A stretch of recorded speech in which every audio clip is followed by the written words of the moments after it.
So, hello students, good afternoon. Isomerism कर रहे थे हम और आज आइसोमेरिज्म का ये लास्ट लेक्चर है। तो आइसोमेरिज्म एक काफ़ी बड़ा चैप्टर था और इसको हमने कंप्लीट किया और इसके बाद जनरल ऑर्गेनिक केमिस्ट्री हम स्टार्ट करेंगे, जीओसी हम स्टार्ट करेंगे और जीओसी कर लिया तो समझ लो ऑर्गेनिक केमिस्ट्री का एक मेजर पोर्शन हो गया। उसके बाद फिर hydrocarbon, alkane, alkene, alkyne, alkyl halides, ये सब काफ़ी फास्ट हो जाता है। So let us start the last part of this stereoisomerism. Conformation हम कर रहे थे और कन्फर्मेशन में ईथेन के कन्फर्मेशन के बारे में मैंने आपको बताया था। So far as IIT is concern, ethane and butane only, but as I told you थोड़ा सा नॉलेज हमारे पास साइक्लोहेक्सेन का भी होना चाहिए मेंस के एंगल से, CET के एंगल से। तो थोड़ा सा 5-10 मिनट हम साइक्लोहेक्सेन की भी बात करके आज इसको बाइंड अप करेंगे, क्लोज करेंगे, राइट। सो आज हम देखेंगे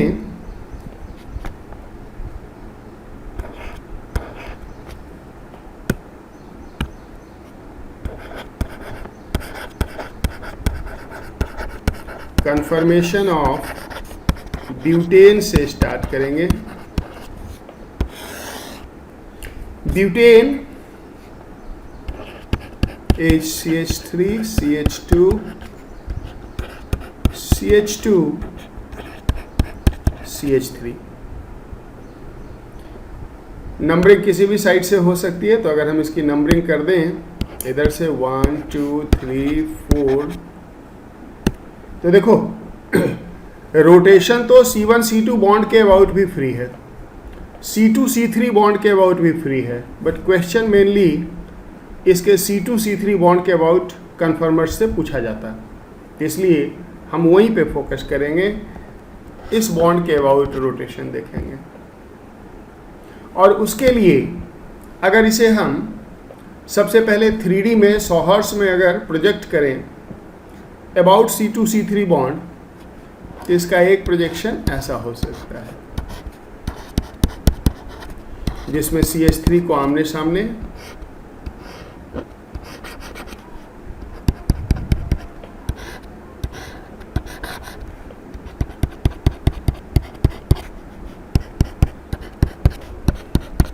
ये कार्बन नंबर C2 है और ये C3 है और C2 C3 बॉन्ड के अबाउट रोटेशन को कंसीडर करते हैं।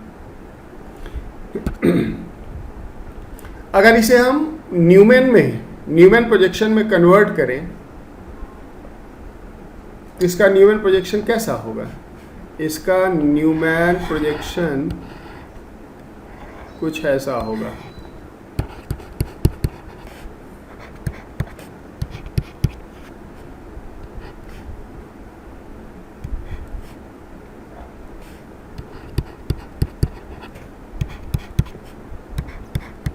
And let us call it 1, and it is simultaneously eclipsed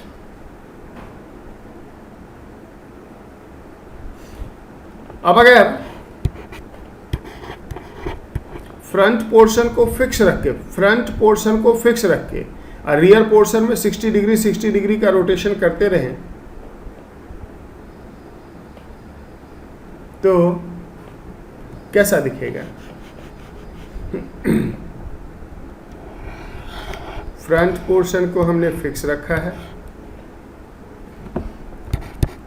CH3 H H, rear portion में 60 डिग्री का रोटेशन हम कर रहे हैं।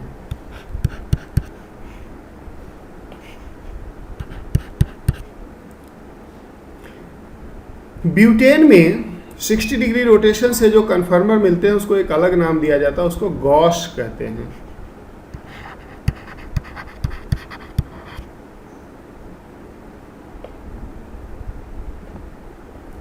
अगर फर्दर इसमें हम 60 डिग्री का रोटेशन करें तो फिर से एक न्यू कन्फर्मर मिलेगा जो 1 and 2 से डिफरेंट होगा,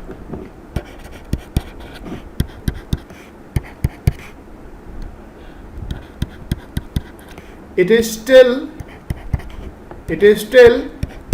eclipse but different from 1. 1 में मिथाइल आमने सामने था, इसमें मिथाइल आमने सामने नहीं. So it is 3 and it is still, नाम इसका भी एक्लिप्स ही होगा, एक्लिप्स जहाँ पे डायहेड्रल एंगल 0 हो.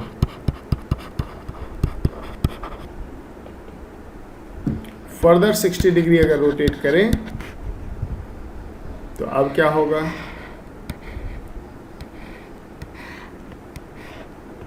ये मिथाइल दोनों 180 डिग्री पे आ जाएंगे.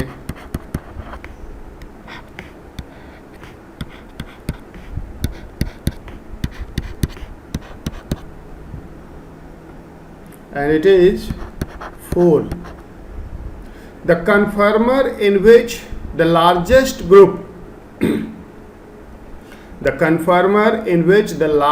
group are at 180 degree angle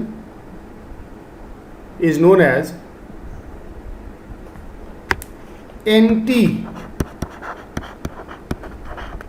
उसे हम NT conformer कहेंगे. NT conformer. Let us rotate further by 60 degree. Further इसे 60 डिग्री से रोटेट करो. Now what will happen? ये मिथाइल यहाँ से घूम के इधर आ जाएगा, हाइड्रोजन इधर, ये कुछ ऐसा होगा.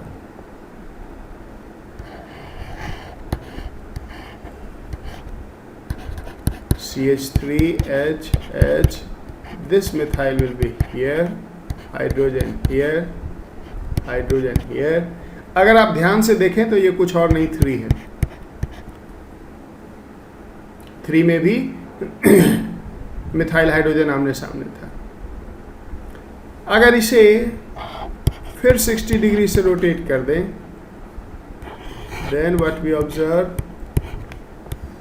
CH3H, CH3H, ये कुछ और नहीं 2 है देखो. और नेक्स्ट 60 डिग्री में फिर दोनों मिथाइल आमने सामने आ जाएंगे और ये 1 हो जाएगा. तो बेसिकली जो 4 डिफरेंट कन्फर्मर्स हमें मिले हैं, जो 4 डिफरेंट कन्फर्मर्स इसमें हमें मिले हैं, वो कौन कौन है? 1, 2, 3 and 4.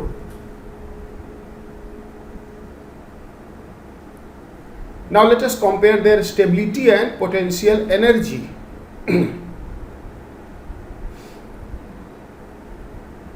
Any eclipsed conformer is always less stable than a non-eclipsed conformer, क्योंकि torsional strain is always the maximum strain. Torsional strain जो बॉन्ड पेयर रिपल्शन में होता है, आमने सामने वाले बॉन्ड में, और एक्लिप्स में बॉन्ड हमेशा आमने सामने होंगे. So there will be a greater torsional strain. लिखना चाहिए इसे. What any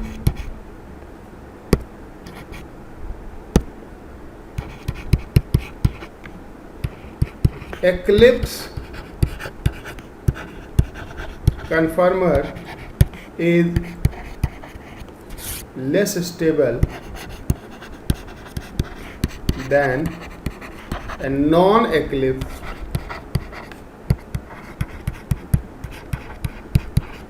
conformer, right?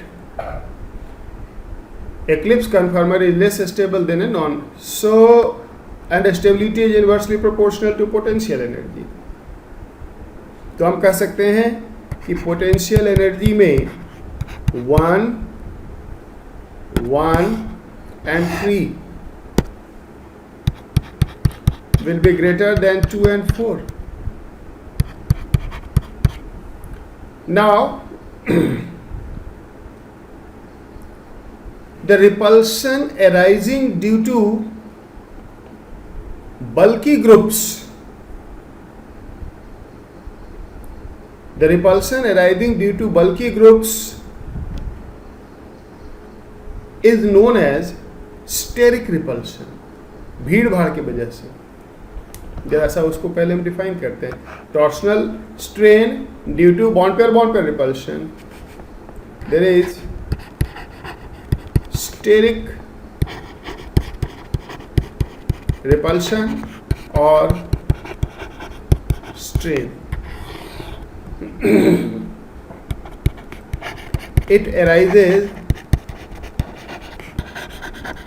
due to closeness of large sized group, जिसे कि ऑर्गेनिक केमिस्ट्री में हम बल्कि ग्रुप कहते हैं.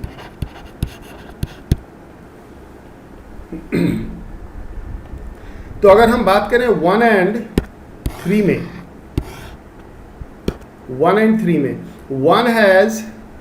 1 and 3 have same torsional strain, dihedral angle 0 है, but 1 has greater steric repulsion. 2 methyls are face to face, whereas in 3 methyl hydrogen are face to face. So what can be said?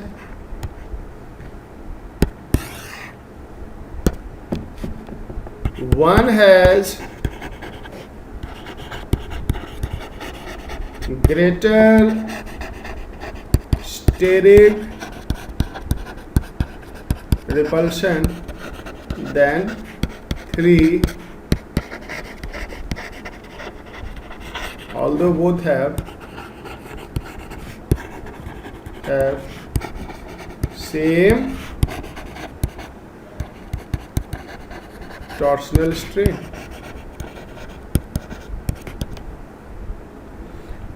So potential energy of 1 will be greater than 3.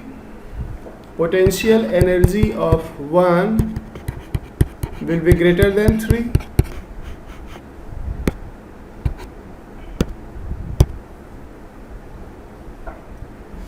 What about 2 and 4? 4 will be more stable than 2, because in 4 the two bulky group are at maximum distance. 4 is more stable than 2 because it has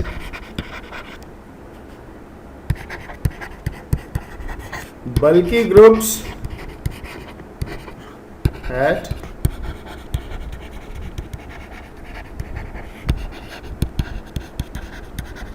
maximum distance. सही है ना? It has bulky group at maximum distance. तो overall potential energy का क्या relation बना? Overall potential energy 4 का minimum, क्योंकि वो मोस्ट स्टेबल हो गया, फिर 2, फिर 3, फिर 1, क्योंकि 1 लिस्ट स्टेबल है, मैक्सिमम पोटेंशियल एनर्जी. और इसे अगर हम एक पोटेंशियल एनर्जी डायग्राम पे रखें, अगर इसे हम एक पोटेंशियल एनर्जी डायग्राम पे रखें, then what we see, potential energy dihedral angle 60 के फोल्ड में 1 2, थोड़ा डिस्टेंस ले लेते हैं,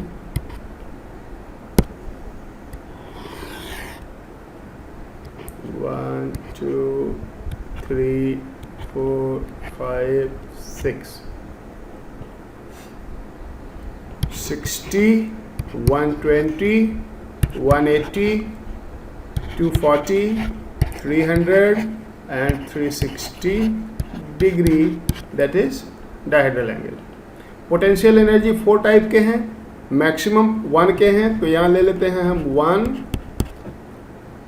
3 यहाँ ले लेते हैं, 2 यहाँ ले लेते हैं और 4 यहाँ ले लेते हैं।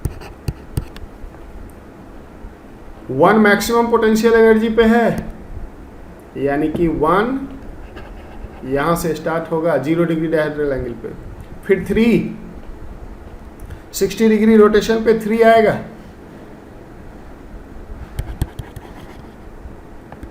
यहाँ पे,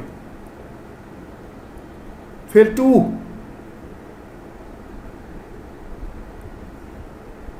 1 फिर 3 फिर 2 फिर 4, 1 से 3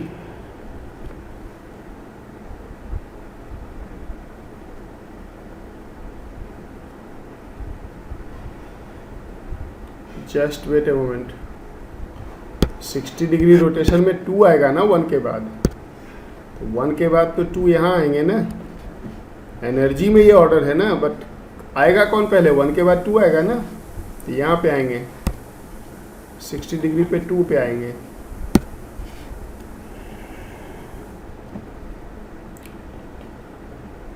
वन 120 पे 3 पे जाएंगे, यहाँ पे,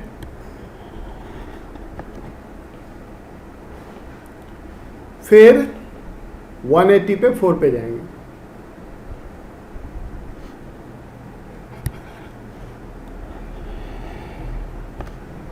फिर 240 पे 3 पे जाएंगे,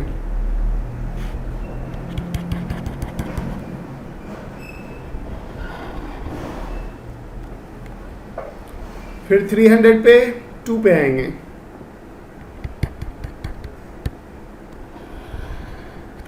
फिर 360 पे 1 पे जाएंगे।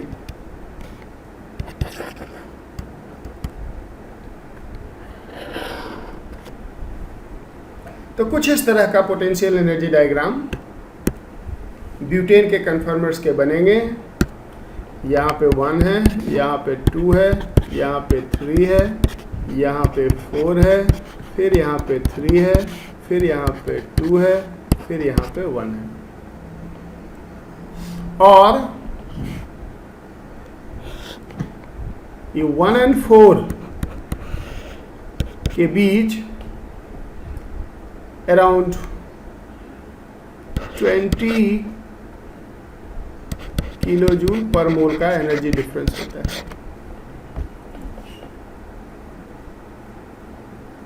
तो ये हैं conformers of butane. What we have learned, 2 important thing. Eclipsed conformers are always less stable than non-eclipsed conformers, and between same dihedral angle steric repulsion has to be considered, क्योंकि टॉर्सनल स्ट्रेन तो equal हो जाएंगे। Correct. तो ये था butane के बारे में। अब इसमें एक एक्सेप्शनल केस है, जरा सा उसको हम देखते हैं। That is confirmation of ethane diol. Confirmation of ethane diol.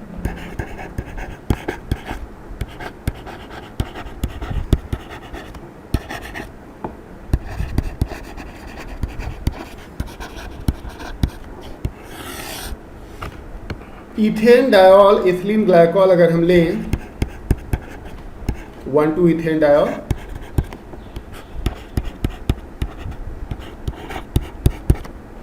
और इसमें कार्बन कार्बन बॉन्ड के अबाउट अगर हम कन्फर्मर्स को देखें तो मोर और लेस ब्यूटेन जैसा ही सिचुएशन है।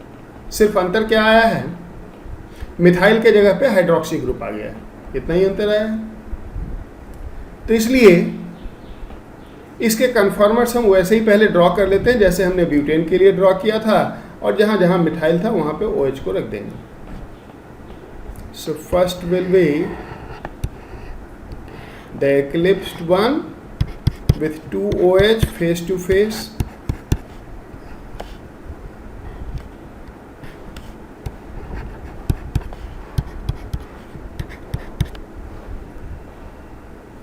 let us call it 1, it is eclipse.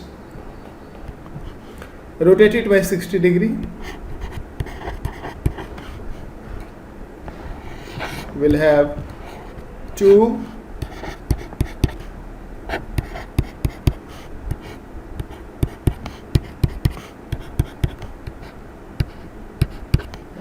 which is Gauss, eclipse, again 60 degree,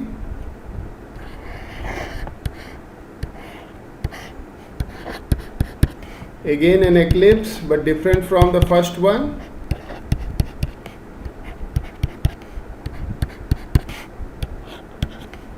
again 60 degree, it was second, it is third, eclipse, then fourth, OH at 180,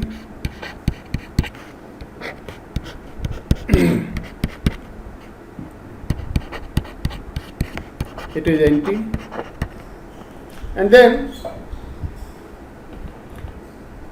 we keep on rotating,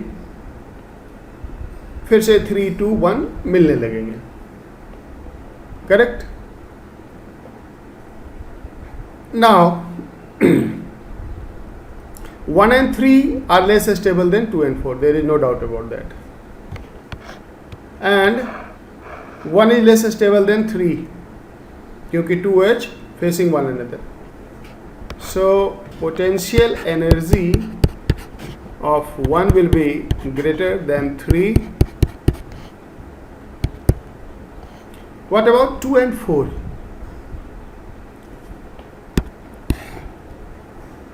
As per our information we have got so far, 4 should be more stable due to a greater distance between two OH group.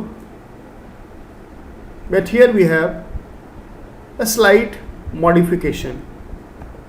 In Gauss conformer 2, there is another factor of stability.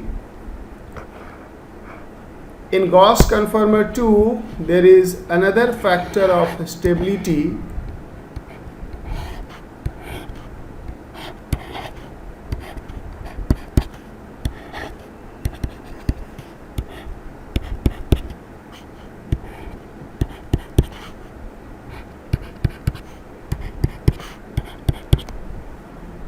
which is hydrogen bonding. And this hydrogen bonding in Gauss conformer 2 increases stability. And stability increase here is greater than the stability increase due to less steric repulsion in 4. It is more stable than 4, and therefore its potential energy will be less than 4 due to this additional factor of stability which is hydrogen bonding. जब भी कोई bond बनता है तो stability increase होता है. So after 3 in potential energy will come 4, and the least potential energy will be of 2, and it will be most stable.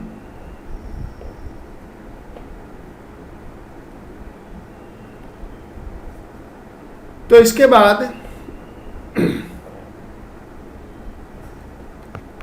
इसमें एक आध प्रॉब्लम देख सकते हैं आईआईटी के एंगल से. सपोज करो एक क्वेश्चन है जो कह रहा है कि for 1,2-dichloroethane if conformers other than Gauss and NT are ignored. They are less stable, उनको इग्नोर किया जा रहा है. Ignored dipole moment of a sample of 1,2-dichloroethane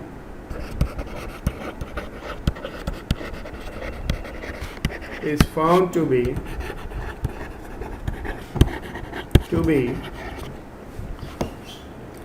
say 0.32 dBi. Also, dipole moment of pure Gauss conformer is 1.6 dBi. Determine percentage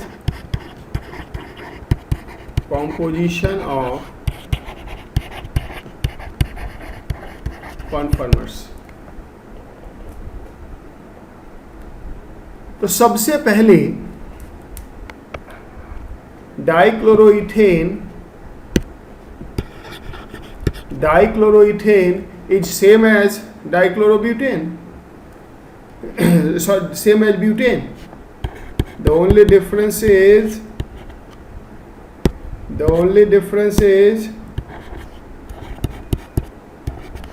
दो methyl के जगह दो chlorine आ गया. अब इसके दो ही कन्फर्मर्स हमें कंसीडर करने हैं, सिर्फ दो. कौन कौन? एक तो गॉस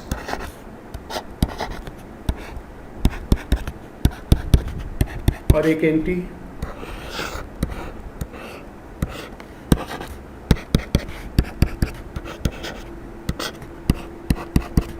बस प्योर गॉस का डाइपोल मोमेंट 1.6 dBi दिया है और इसका डाइपोल मोमेंट 0 होगा. ये देखो, ये कैंसिल हो जाएगा प्योर का.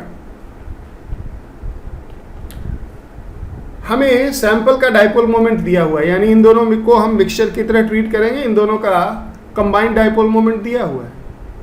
तो अगर हम mole fraction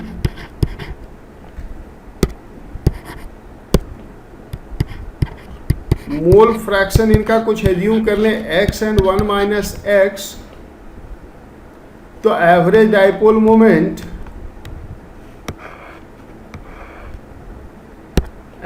dipole moment of mixture क्या हो जाएगा?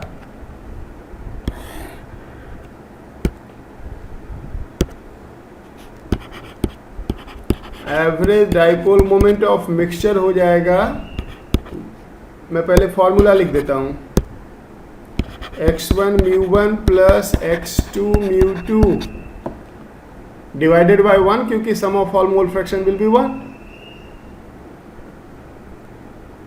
फिलहाल ये म्यू दिया है 0.32.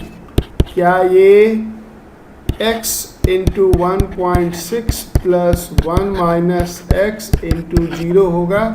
ये टर्म तो 0 ही हो गया. So now x will be equal to 0.32 upon 1.6, so it is nothing but 0.2. What it indicate?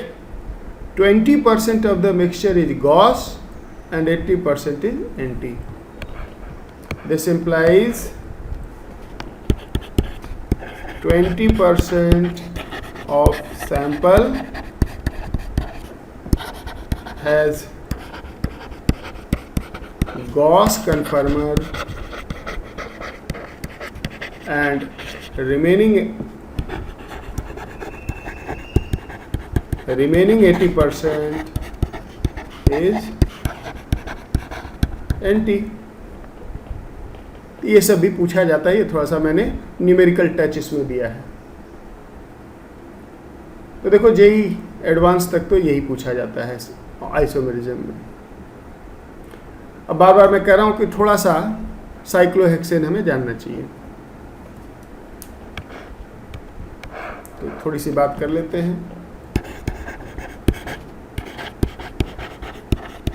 कॉन्फर्मर्स of cyclohexane.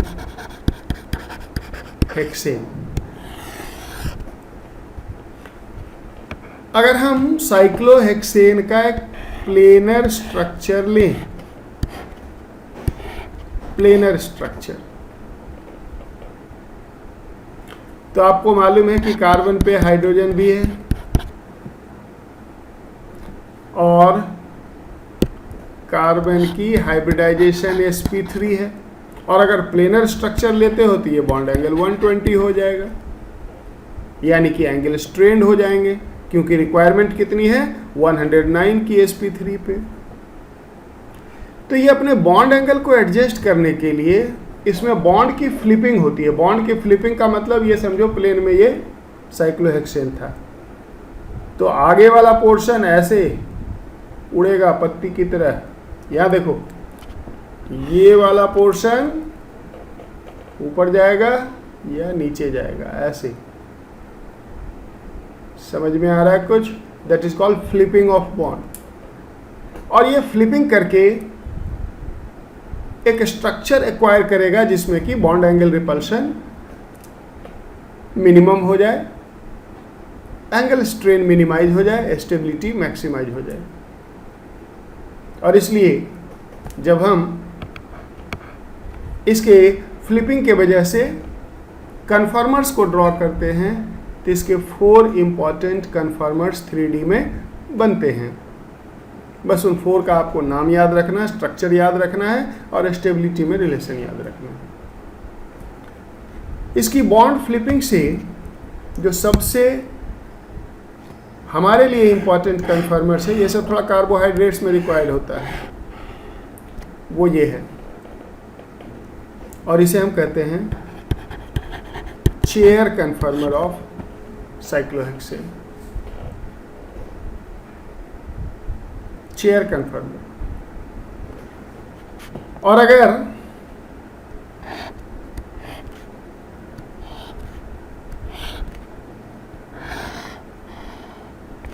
तो इसे कहते हैं हाफ चेयर।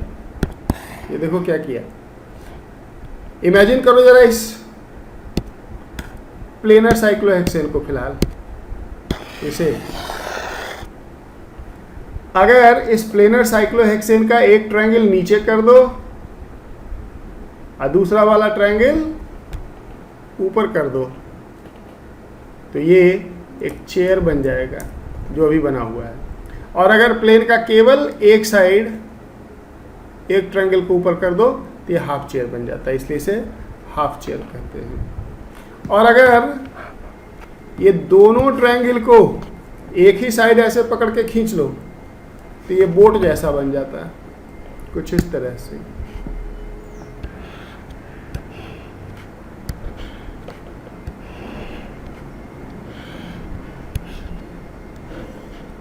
इसे कहते हैं बोट। और अगर इस बोट को ऐसे ट्विस्ट कर दो, इस बोट को अगर हम ट्विस्ट कर दें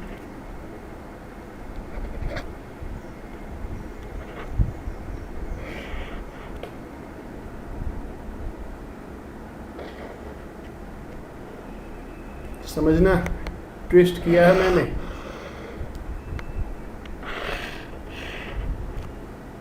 कार्बन को अगर काउंट करें 1 2 3 4 5 6 ऐसे है कॉन्टिन्यूशन में, तो इसे ट्विस्ट बोट कहते हैं। Let us number them.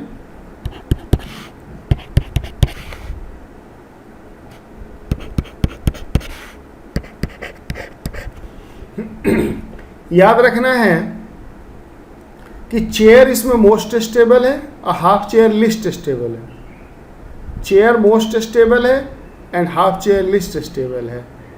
Boat less stable than twist boat. Twist boat is more stable.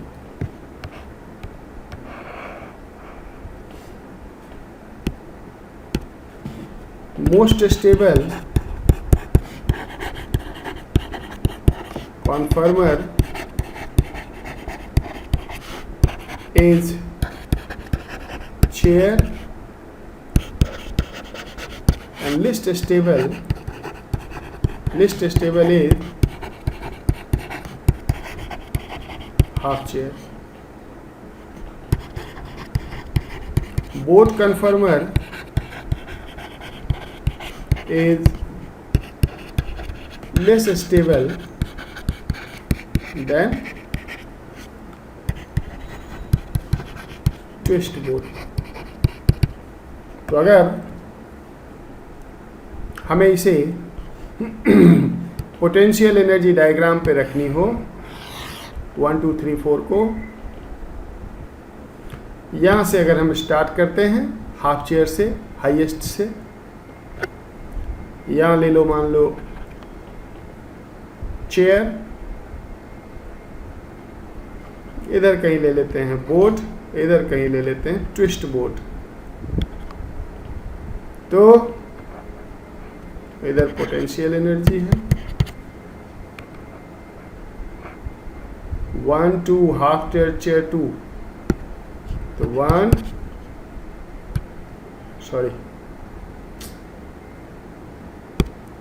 1 तो मोस्ट स्टेबल है, यहाँ है 1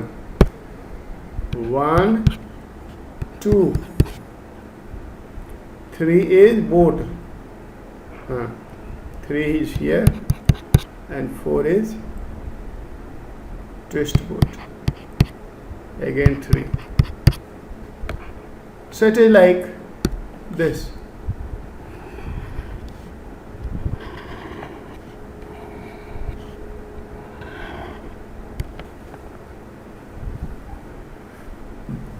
Here we have half chair, here we have chair, here we have boat, here we have twist boat.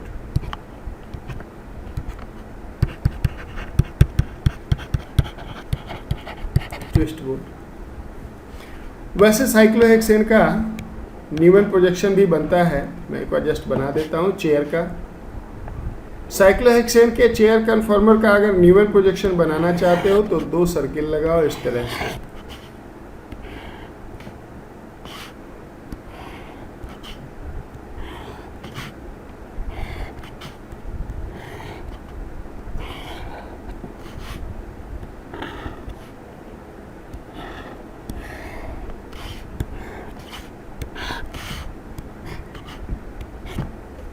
ये हो गया. Count कर लो कहीं से, 1 2 3 4 3 के पीछे 5 6 1 के पीछे. This is called Newman projection of the chair form of cyclohexane. So that's all about isomerism. आज हमने आइसोमेरिज्म कंप्लीट कर लिया. अब आपको आइसोमेरिज्म को ठीक से करना है. ये 12 लेक्चर मैंने आइसोमेरिज्म का करवाया है और मैं दावे के साथ कह सकता हूँ कि ये आइसोमेरिज्म इतना water tight to the point IIT JEE के एंगल से कहीं नहीं बताया जाता है. आइसोमेरिज्म मैं चाहूँ तो आपको 6 मंथ पढ़ा सकता हूँ, बट बार बार मैं कहता हूँ कि I don't teach the thing which I know the